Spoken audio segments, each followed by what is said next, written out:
To pregame or not to pregame? That is the question.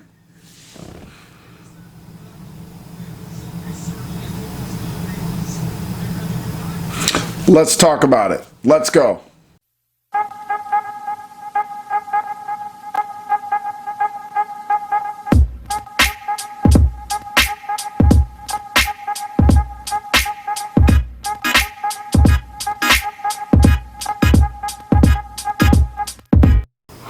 Welcome back, everyone. This is Jeffrey Rutledge, your boy, once again talking about something that I think we do not talk about enough. Why do we have a pregame? I'm just going to go over a few items of why a pregame is important and what we should do or what we should kind of think about when we talk about during a pregame. Pregames are vitally important to the game that we love as officials. So in order for us to do a good job, we need to talk about some things with our partner and maybe even talk about some things that just help us. Now I'm putting out this video because a lot of times I hear really negative things about pregame and what we discuss in pregame. The point of us having a pregame is to kind of get us in the mindset to officiate the game that we're going to have. We only have probably an hour and a half to 2 hours, depending on the level that you work, maybe a little more, to get our game right and to make sure that we don't make any mistakes that are obvious. So when we get onto the floor, we are not shocked or surprised by things we may do or maybe that our partner may do. So let's get into a couple things about pregame. Okay, the first item that I want to talk about is really of why we have a pregame. Is simply to get us focused on the game of basketball. As officials, basketball officiating is not our only job, our only profession. We are likely coming from our jobs, we are likely coming from our family, we are likely coming from another place that has been a part of our lives, that might even be a more important part of our lives. So in order to have a pregame, one of the reasons that you have one is simply to get us focused on the game of basketball. I know when I do a game, whether it's a college game or a high school game, it is not unusual for me to have a travel time for close to an hour, if not more than an hour. Obviously, college games could be much more of a time, but even a high school game, I live in the Chicagoland area, we have a lot of traffic, and sitting in a car for 45 minutes to an hour and a half is not entirely unusual. If the weather is bad or if anything goes on with traffic, it can be a nightmare. So one of the things is we want to get to games early enough, really probably about an hour, 45 minutes to most games. If we're doing lower level games, maybe 30 minutes can be acceptable. The bottom line is we want to get into the gym and be able to officiate with as clear mind as possible when we officiate that game. Now, if you're like me or like other people, you have a spouse, you have children, you have jobs, you have all kinds of things, as I stated. Those things can be very big distractions to us officiating a game for an hour, maybe an hour and a half period of time. So in order to get us kind of in the mode of thinking about the game and focused on our game is to have a pregame. It's to get our mind back into the game of basketball. Because those other things in life that can be more important can be distractions if we are not focused. And then if we bring that into our game, it could be a real mistake, or we could make more mistakes because we're not focused. So we need to get ourselves back into the game of basketball. Okay, the second thing that I would like to talk about is that also a pregame, why do we have one, is to get familiar with our partners. Now, I can't speak for everybody. If you work in a part of the country that you work with the same people all the time, God bless you. But even then, I still want to get a little bit familiar with my partners, to get my head back into the game with my partners, to discuss things with them that maybe has happened to them. If I don't know my partners at all, I might want to know just little things about them, like, hey, where are you coming from? How long did it take you to get here? What did you do for a living? Things like that might help us to basically get our minds focused on what we're supposed to do. Because believe it or not, no matter what game you're doing, there are 3 teams on the floor: the opponents and the officiating crew. So I want to get familiar with my partners. I even sometimes want to know what other levels that guys do, or maybe where they've been or where they're going. And that's something I like to know, because I just want to know, am I dealing with somebody that has a lot of experience? Somebody it's their first game ever at that level? Am I dealing with somebody who is working their first year in a conference? Me being a veteran, oftentimes I'm the elder statesman on a crew, so sometimes I just want to put the mind at ease of the people that I'm working with so that they understand that what we're doing, we got to be on the same page. So I just want to get with my partners and make sure that they understand what we're doing. Another thing I want to talk about is I want to talk about the teams, the game, and maybe the situation for that night. Now, what I'm talking about is simply this. I just want to know if we can talk about what the teams do. Do we know anything about the teams? Do they run certain kind of offenses? Do they play a certain kind of tempo? I want to know, is this a game for the conference? Is this the top two teams? Are these the bottom feeders? Or is this middle of the road? Maybe depending on the time of the year, there might be certain expectations that were met or want to be met. I just want to talk about those things, because that is also a part of us understanding the game that we're going to officiate. If we just go into the game thinking these are the same two teams, it doesn't really matter what we're doing, we're going to probably not officiate that game with the right temperature. If it's a rivalry game, this might be a bigger deal than it might be if it's two teams that have never seen each other before that are playing a non-conference game. Or are these teams that have playoff history, or the players, maybe even in certain other sports, I would say this, especially at the high school level, you might have teams that are very competitive in another sport. You might have football players that are coming onto the basketball court and they're taking that same rivalry or that same energy that they did from the football game into your basketball game. If the teams are ranked, I'd like to know that too, or to discuss it, because that might also go into the temperature or how the players deal with each other during the course of that game. The bottom line is I don't want to ever be blindsided by things that happen in the game. And one thing you can do as an official, bringing something to the table in your pregame, is you can discuss those things that you've read or things that you figured out, or maybe who the top players are, so that when you can go into that game, you know what you're going to be doing. Or at least you have an idea of how you want to handle certain things. But I definitely want to talk about the teams and some of the things that they do. Another thing I'd like to talk about is what is going on with the court or the configurations. Now, this is probably becoming less and less of a problem, but there are some courts that have some unusual configurations. Maybe not as much room on the sideline, maybe not as much room on the end line, maybe certain things that overhang or come onto the court. If we have a certain amount of people in the gym, maybe there's issues with how much room that we have on the end line, the sideline. I want to discuss those things if I know anything about those things. Maybe even certain lines on the court. There might be on a court where you have multiple lines and multiple configurations of a court. What if you're doing a game in a college setting where they have two lines, and then maybe we might have to be clear, one line is the college line, the other line is the high school line. Whatever we can do to help us out with that game so that we're not surprised, we need to do. Another reason why I want to have a good pregame is let's discuss the rules. Now, this is not a time to have a full rules clinic and to go through each and every rule. But this is a great time to review new rules, to new points of emphasis, things like of that in nature.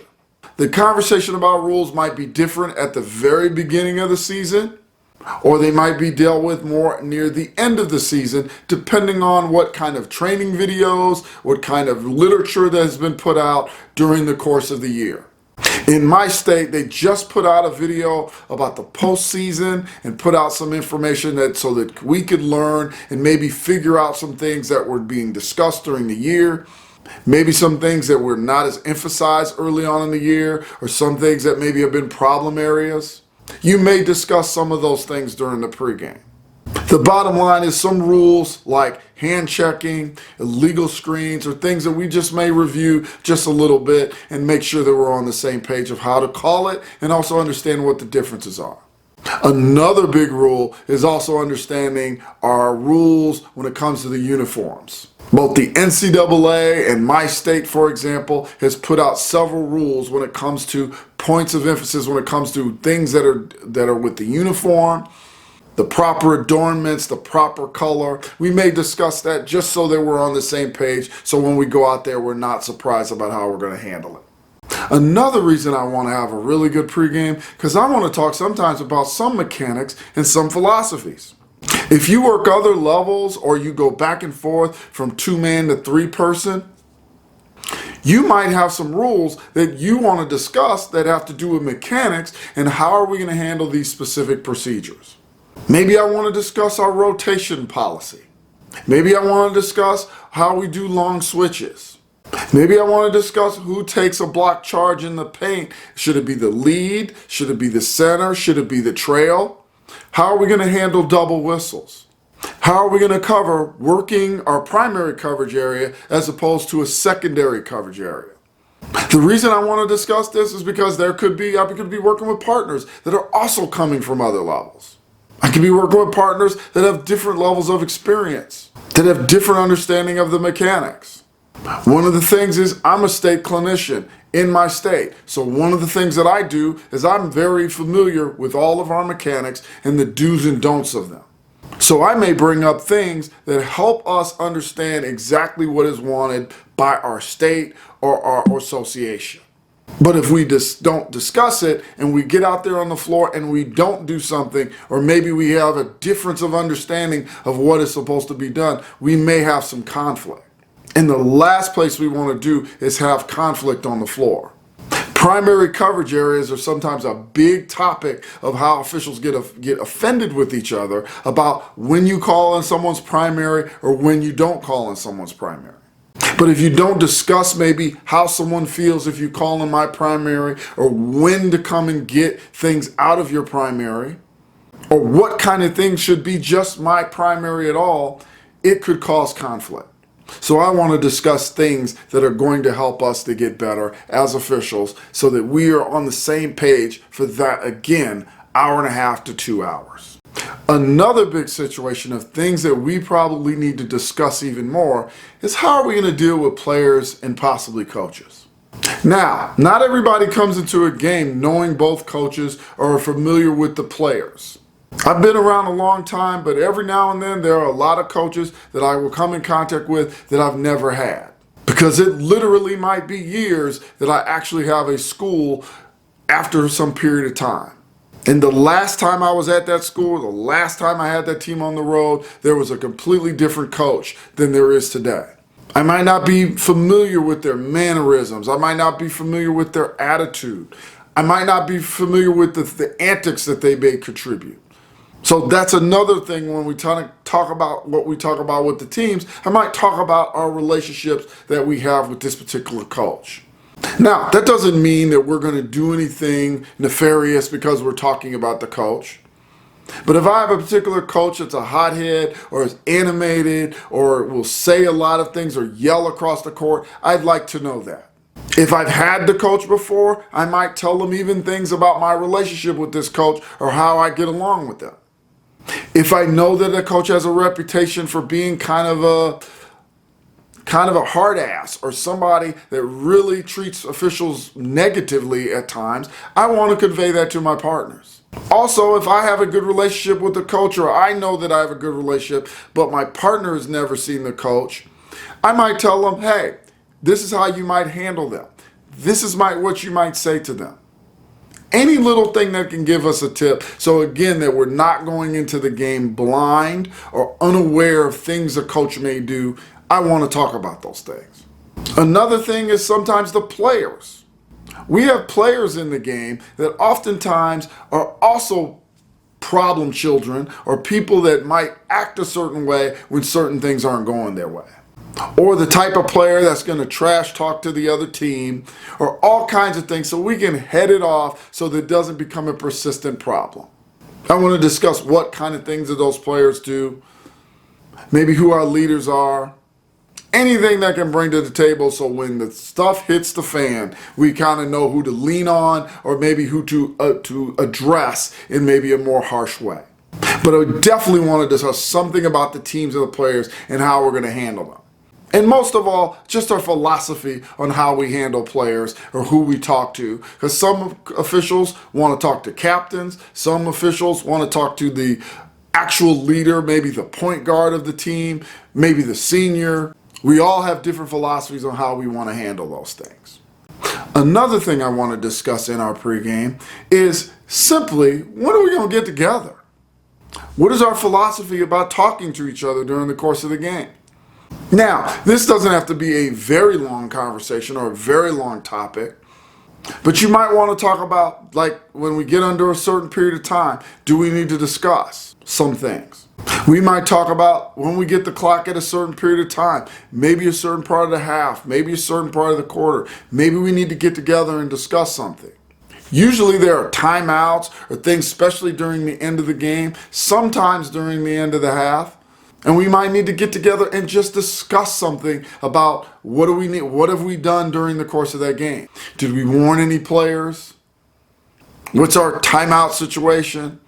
Especially during the end of the game, we might even talk about who the last second shot is, how we will officiate that, what kind of situations maybe they may try. The longer I've done this, sometimes I will talk about even strategy of the teams. If we have a foul to give at some point, are they going to start fouling?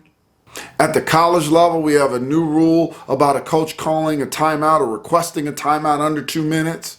I might get it together around the 2-minute mark and we may discuss with the partners and say, hey, now they can call a timeout. Maybe even go tell the coach, you can call timeout under 2 minutes at that time.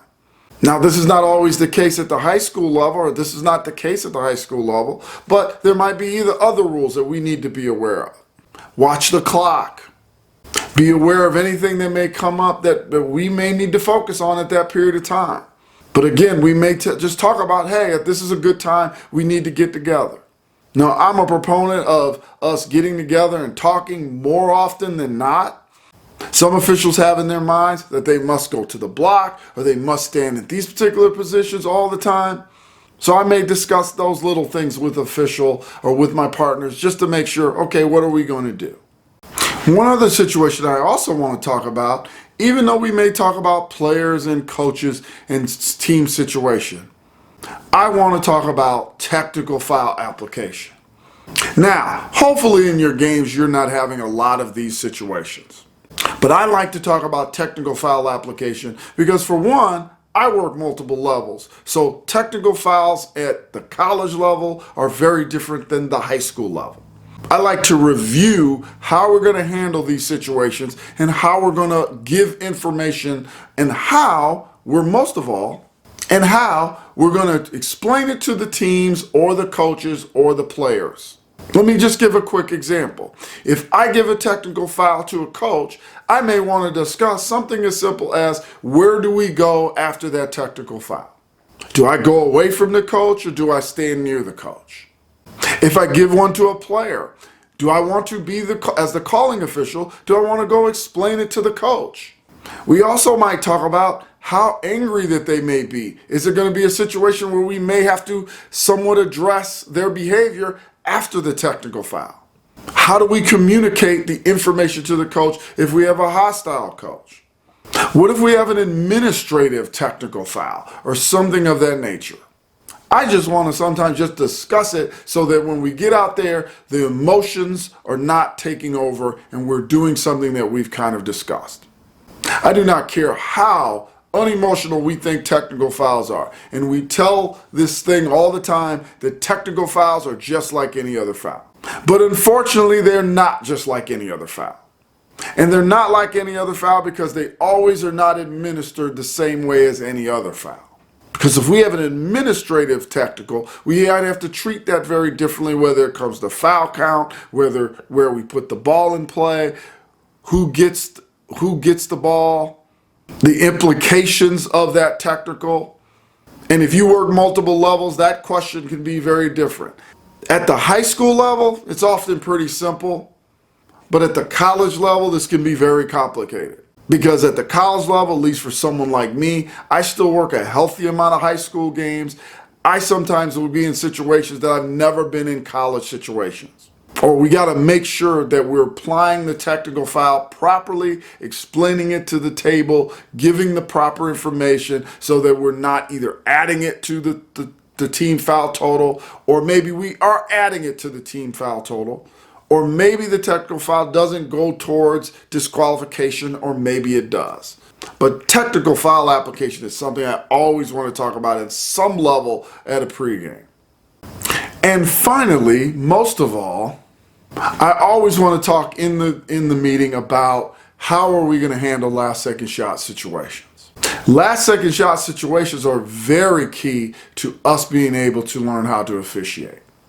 Last second shots are a big time key to us being able to officiate.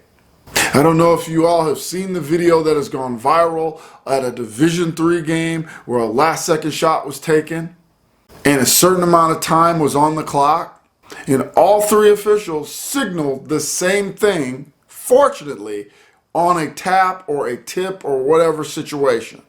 I bring this up because you might want to talk about how are we going to help each other? Who's going to blow the whistle?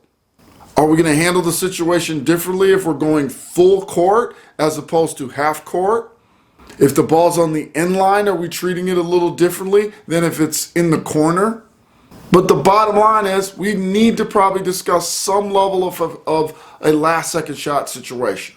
Now, if you're in a high school game, you have a potential for at least four last second shot situations. Even at the women's college level, you have a chance for 4 last second shot situations. At the men's college level, we really only have 2. But with there being a shot clock involved at the college level, we might need to discuss how are we going to handle a situation if there's a differential and if it's close. There are so many things that can happen during the last second shot situation that I want to discuss those things every time. But why do I want to discuss those things? Because I don't want to be able trying to argue about it on the court. I want to have some understanding of what my partners think and maybe even go through some situations that have happened to me personally or maybe that have happened to them that might shape how we handle a situation that particular night. But last second shot opportunities are extremely important. Now, I know it has been some time since I've made one of these videos. It has been a really busy season and a really busy fall. I will attempt to come out with more of these videos on a regular basis to discuss some things, and I have some series in mind to get us to talk about some things that maybe and break down the game in ways that you will not see in other parts of YouTube. But most of all, subscribe to the channel, like the video, and hit the little bell so each and every time these videos come out, I can bring it to you and you'll know on the spot when they're downloaded. But thank you most of all. But if you have any questions, please feel free to contact me in the comments below. Look at the email that I'm going to list as well. And if you have any questions or comments, please let me know in the video because I really would appreciate them. But thank you most of all for watching this to the very end. Hope that you continue to have a very good season, and I will see you sometime soon.